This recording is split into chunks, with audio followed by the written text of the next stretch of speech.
Have you ever noticed that life never asks permission before it gets busy? You don't get that little warning that says, excuse me, in 2 weeks' time, everything's going to become a little bit chaotic, so perhaps you'd like to get prepared. It just happens. Children break up for summer holidays, parents need a little more support, the dog decides today is the day to eat something it really shouldn't, the washing machine gives up, the car needs repairing, and somehow in the middle of all of that, we're still supposed to keep businesses moving forward. Now, if you're anything like the women that I work with, that's usually the point where guilt creeps in. And you start thinking things like, I'm falling behind, or I should be more organized, or if I was better at running businesses, I'd be coping with all of this. But I'm going to challenge that today because I don't actually think the problem is you.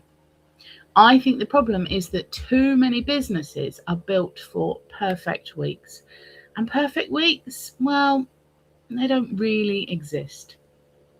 I'm Rachel, and this is AI Alchemy. We help women founders build businesses that continue to grow even when life gets busy. Not by expecting you to work longer hours, and not by piling onto an already overcrammed to-do list. We work by building calm systems, thoughtful automation, and practical support that takes the pressure off the business owner. Because I don't believe success should depend on how much you can carry. I believe it should come from how well your business supports the life you're actually living. Now, this reminded me of one in the most unexpected way this week. One of my horses, my beloved Brucie, suddenly became incredibly lame. Now, Brucie isn't exactly a delicate little pony. He's a Belgian draft weighing in at close to 2 ton. When something that size suddenly struggles to walk, your mind immediately jumps to the worst possible conclusions. Has he damaged a tendon? Is it a ligament? Has he done something really serious? We checked him over. The vets came to see him. There was no obvious swelling, no major signs of injury. Nothing could explain why such a powerful animal could barely move. And eventually we found it. A tiny, incredibly sharp stone had become lodged in his foot. Honestly, it was so small that if you weren't looking for it, you could easily have missed it. And I obviously did. Yet something almost impossible, or almost invisible rather, had brought 2 tons of horse to a complete standstill. Now, after standing there afterwards, I couldn't stop thinking about business, because businesses are remarkably similar. Most businesses don't grind to a halt because of one enormous disaster. It's usually something much smaller.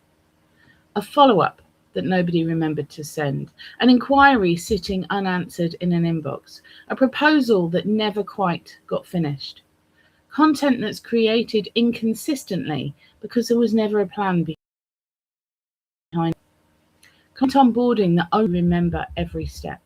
None of those things seem particularly important on its own, but together they create friction. And over time, that friction slows everything down. The mistake most of us make is assuming that the answer to this is to become better, more productive, more disciplined, more organized. And we start looking for a better planner, a new app, a different productivity hack. But what if the issue isn't your productivity at all? What if your business simply relies on you far more than it should? That's a very different problem, and it needs a different solution. Whenever I'm looking at businesses now, I ask one simple question. What happens when life gets busy? Not if, but when, because it will, it always does. If taking 3 days off means inquiries stop, your business depends too much on you. If your marketing disappears every time the children are on a school holiday, your business depends too much on you. If your pipeline dries up because you haven't had time to network for a couple of weeks, your business depends too much on you. And that's not ever intended as a criticism. It's simply a design flaw. And the wonderful thing about design flaws is that they can be redesigned. And that's where resilience really comes in. I think resilience has become one of those words we misunderstand.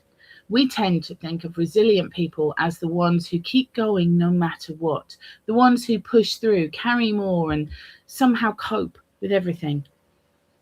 I don't think that's resilience anymore. I think that is survival. Real resilience is creating a business that asks less of you, a business where your memory isn't the filing cabinet, where every client doesn't depend entirely on you remembering the next step, where your marketing doesn't disappear because you took your children to the beach, where opportunities continue moving forward even when your attention, quite rightly, has to move somewhere else. That's the kind of business I want. Not because I want to work less for the sake of it, but because I want my business to support my life, not compete with it. The children have just started their summer holidays here for me, and we've already started making plans. Days out, adventures, time together. Those moments matter. They're why I started my business in the first place. Not so I could answer emails from the side of a swimming pool, or so I could spend every family day wondering what wasn't happening at work, but so I could actually be a mum that was present. And that's what calm systems create: presence. They buy you headspace. They reduce mental load. They remove hundreds of tiny decisions so that the ones that slowly drain your energy every single day. Now, people often ask me where AI fits into all of this. And the truth is, AI isn't the destination. It's simply one of the tools. Now, I'm far less interested in clever technology than I am in helping women build businesses that feel lighter. Technology should support people, not replace them. And one example of that is Connection Scout. One thing I hear all the time is, I know I should be building relationships on LinkedIn, but I just don't have the time. And I get it. I understand. Because finding the right people often takes longer than actually talking to them. So our team does that research for you through Connection Scout. Connection Scout identifies people who genuinely fit your ideal client profile, leaving you free to do the part that no technology can replace: building those real relationships. That is resilience, not replacing the human effort, but protecting it. So I'd like to leave you with one question today. If life became unexpectedly busy next week, where would your business struggle first? Not because you've done anything wrong, but because that's the place where your next system needs to be built. You don't have to redesign your whole business overnight. You just need to remove that one tiny stone, one bottleneck, one point of friction. Because sometimes the smallest changes create the biggest freedom. And if your business can continue supporting you through the busiest seasons of life, that's not just a better business, it's a better way to live.